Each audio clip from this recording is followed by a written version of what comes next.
It all began with a group of furious barons and a despised king who was forced to stamp his royal seal on a piece of parchment.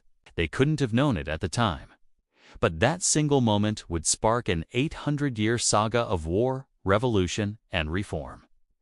This is the story of how England stumbled, fought, and clawed its way toward democratic freedom, driven by a power struggle between a few powerful men that ultimately gave power to the many.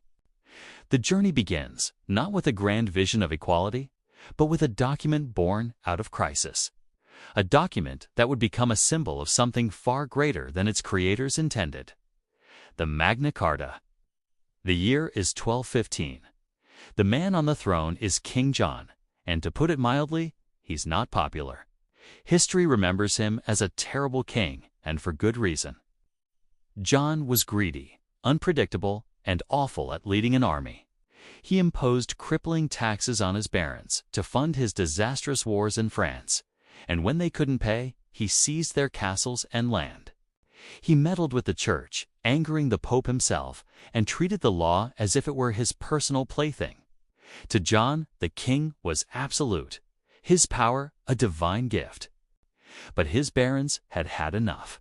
By the spring of 1215, they were in open rebellion, a coalition of the country's most influential men who publicly renounced their loyalty. They marched on London, seized the city, and forced John into a corner. On a damp meadow at Runnymede, by the River Thames, the king was brought to the negotiating table. He was handed a list of demands, a charter of liberties that would forever change the relationship between the ruler and the ruled. This document, the Magna Carta, is not the result of some benevolent king handing out rights to grateful subjects. It was a shakedown. The barons forced John to seal this document, which primarily protected their own interests. Yet, buried in this aristocratic peace deal were ideas that would change the world. The most famous, Clause 39, declared, "No free man shall be seized or imprisoned or stripped of his rights or possessions, except by the lawful judgment of his equals or by the law of the land." This became the foundation for trial by jury and due process. Another clause prevented the king from inventing new taxes without the common consent of the kingdom, an idea that would echo for centuries. But the most revolutionary idea in the Magna Carta was that the law applied to everyone, including the king. The king was not above the law, he was subject to it. This was a radical break from the idea of absolute monarchy that had ruled for so long. Of course, the Magna Carta didn't magically create democracy overnight. Its immediate impact was limited. Pope Innocent III annulled it just 10 weeks later after King John complained, plunging England into civil war. Additionally, the rights it spoke of were reserved for free men, a small group that excluded the vast majority, the unfree peasants. The Magna Carta was a document for the elite, by the elite. But the idea it represented was far too powerful to die. After King John's death, his son, Henry III, reissued the charter, and it was later confirmed by King Edward I, officially integrating it into English law. Over time, its meaning evolved. What began as a practical fix for medieval issues became a powerful symbol of liberty. The Magna Carta became the foundational myth of English freedom, the seed from which a new kind of government would eventually grow. It established the core principle that a ruler's power could and should be limited. The seed had been planted, but it would take centuries of struggle for it to fully bloom. The Magna Carta's principle of no taxation without common consent meant that the king now had to consult his subjects. This need for consent set the stage for Parliament to grow. Initially, these were informal meetings of barons and bishops advising the king. Over time, they became more formalized and more people were included. In 1265, the rebellious Baron Simon de Montfort called a parliament that included not only the usual nobles and bishops, but also representatives from towns and shires. His aim was to get more people on his side, but he set an important precedent. The idea of a House of Commons for non-nobles began to take root. By the 1300s, it was understood that new laws or taxes required approval from both the House of Lords and the House of Commons. Parliament was evolving from an advisory group to a permanent, essential part of government. But this wasn't a smooth or straight path. For centuries, power was a constant tug-of-war between the monarch and Parliament.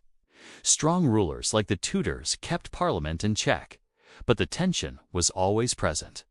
The early 17th century saw this tension reach a breaking point with the Stuarts and their belief in the divine right of kings. King James I, who took the throne in 1603, believed that kings were divinely appointed and only answered to God. This belief set the stage for conflict with Parliament as kings sought more power and less cooperation with their subjects. James I's son, Charles I, was even more determined to exert his authority. His belief in the divine right of kings meant that he saw himself as God's appointed ruler and not subject to the will of his people or Parliament. When Parliament refused to fund his wars, unless he addressed their concerns, mainly his authoritarian rule and his suspected Catholic sympathies, Charles decided he didn't need them.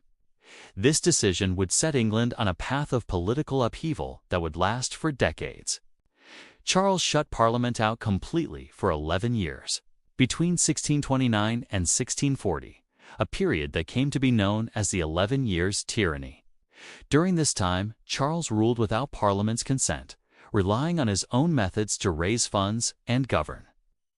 His methods were legally dubious at best, including reviving ancient taxes and imposing the ship money tax, which traditionally applied only to coastal towns, but was now extended to the entire country. This tax was used for royal ships and coastal defense, but Charles expanded it to generate money for his personal use and wars. The people of England resented this, seeing it as an overreach of royal authority. As the years passed, tensions between the king and his subjects grew. While Charles believed in the divine nature of his rule, the common people saw him as a tyrant. His refusal to accept limitations on his power and his reliance on dubious financial practices alienated his supporters. The ghost of the Magna Carta, that fundamental idea that the king was not above the law, was still present in the minds of many, even if it had been buried under centuries of absolute monarchy. Charles' inability to understand that a king's power must be limited by law ultimately sowed the seeds of rebellion. The spark that ignited the conflict, however, wasn't in England, but in Scotland. Charles attempted to impose an Anglican-style prayer book on the fiercely Presbyterian Scots. This was seen as an affront to their deeply held religious beliefs. In response, the Scots rebelled, raising an army and defeating Charles's forces in what became known as the Bishops' Wars. This humiliation, combined with his financial problems, left Charles with no choice but to summon Parliament once again. But this time, Parliament was in no mood to be controlled by the king. In 1640, the Long Parliament met, determined to dismantle the absolute monarchy that Charles had built. Parliament quickly passed a series of laws to curb the king's powers. Among the most important were laws that made it illegal for the king to collect taxes without their consent and ensured that Parliament could not be dissolved without its own consent. Charles, once again finding himself at odds with Parliament, failed to achieve any meaningful reconciliation. The king had crossed a line by attempting to dissolve Parliament without its consent, and his actions were seen as a betrayal of the principles set forth in the Magna Carta. It was clear that the monarchy could not continue to operate as it had in the past. In January 1642, Charles made a fatal mistake that led to the outbreak of the English Civil War. He marched into the House of Commons with an armed guard to arrest 5 of his most prominent critics, accusing them of treason. However, they had already been tipped off and had fled the scene. Charles, standing in an empty chamber, famously remarked, "The birds have flown." This was a shock to the system. No king had ever entered the House of Commons in such a manner before, and no king would ever be allowed to do so again. This action destroyed any remaining trust in the monarchy, and led to a massive wave of anger from Parliament and the people. London erupted in protest, and Charles fled the city. Both sides quickly began raising armies. The English Civil War had begun. The war was brutal and deeply divisive, with Cavaliers fighting against the Roundheads. The conflict, which raged from 1642 to 1651, was not just about military control, it was a war of ideas. It was a fight over whether England would remain a kingdom ruled by a monarch who answered only to God, or whether it would become a state governed by a monarch whose power was limited by law and the people's representatives in Parliament. The new model army, led by the brilliant and devout Puritan general Oliver Cromwell, emerged as the most organized and effective force. Cromwell's leadership was crucial in ensuring the army's victory. After a series of key battles, King Charles I was captured in 1646. Despite being imprisoned, Charles refused to compromise. He remained convinced of his divine right to rule and considered his captors traitors. His refusal to negotiate with Parliament only deepened the crisis. By 1649, Charles's defiance led Parliament to take an unprecedented step, putting the king on trial for treason. This was a revolutionary act. For centuries, monarchs had been the source of all law, and now a monarch was being judged by it. The trial was a symbol of the shift in political power from a divinely appointed ruler to the people and their elected representatives. Charles was found guilty of treason and sentenced to death. On January 30, 1649, he was led to a scaffold in Whitehall and executed in front of a shocked crowd. The execution of a king by his own subjects sent shockwaves across Europe and marked the definitive end of the divine right of kings in England. It was the moment when Parliament asserted its ultimate authority over the monarchy, marking the birth of parliamentary sovereignty. Following the execution of King Charles, England was declared a commonwealth, a republic without a monarch. Oliver Cromwell, who had led the parliamentary forces to victory, became Lord Protector, ruling England with the power of the army. However, Cromwell's rule was no more democratic than the monarchy it replaced. Although he championed the cause of Parliament, his leadership was authoritarian and his military government became increasingly unpopular. After Cromwell's death in 1658, England faced another crisis of legitimacy. In 1660, after years of instability, the monarchy was restored, with Charles II taking the throne. However, the world had changed. The execution of his father, Charles I, had marked a dramatic shift in the balance of power between the king and Parliament. Charles II understood that he could not rule without Parliament's consent, and so he learned to navigate the turbulent political landscape of the post-Civil War England. But the tensions between Crown and Parliament were far from over. In 1685, Charles's brother, James II, succeeded him. Unlike Charles II, James II was openly Catholic, which made him highly unpopular in Protestant England. James's reign was marked by his attempts to act as an absolute monarch. He ignored laws he didn't like, appointed Catholics to key government positions, and began building up a large army, all of which alarmed Parliament and the English people. It seemed that James was trying to reverse the constitutional changes that had been made during the Glorious Revolution.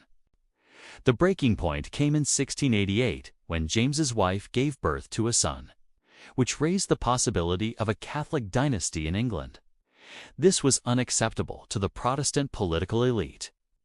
In response, a group of 7 powerful nobles from both the Whig and Tory parties invited William of Orange, a Protestant ruler from the Netherlands, to invade England. William was married to Mary, James II's Protestant daughter, and was already engaged in a war with the Catholic King of France.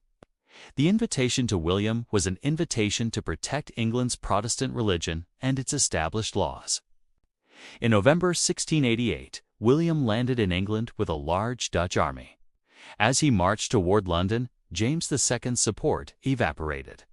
His army deserted him, and realizing the game was up, James fled to France. William and Mary were declared the new monarchs, but only after they accepted a set of conditions that Parliament had laid out. This event, known as the Glorious Revolution, marked the final victory of Parliament over the monarchy. Parliament passed the Bill of Rights in 1689. which outlined the limitations of the monarch's power and the rights of Parliament. The Bill of Rights confirmed that the monarchy could not govern without Parliament's consent, could not raise taxes or keep a standing army without Parliament's approval, and could not violate the rights of individuals. This was a monumental shift in English political history, solidifying the notion that the monarchy was no longer above the law. The Glorious Revolution had set in motion the foundation for England's constitutional monarchy, where the monarch reigned but Parliament governed. The principles of constitutional rule that emerged from this period would influence political systems around the world, particularly in the United States, where the Declaration of Independence and the Constitution would echo the ideals of the Magna Carta and the Bill of Rights. The Glorious Revolution was a turning point, marking the end of absolute monarchy in England and the beginning of parliamentary sovereignty.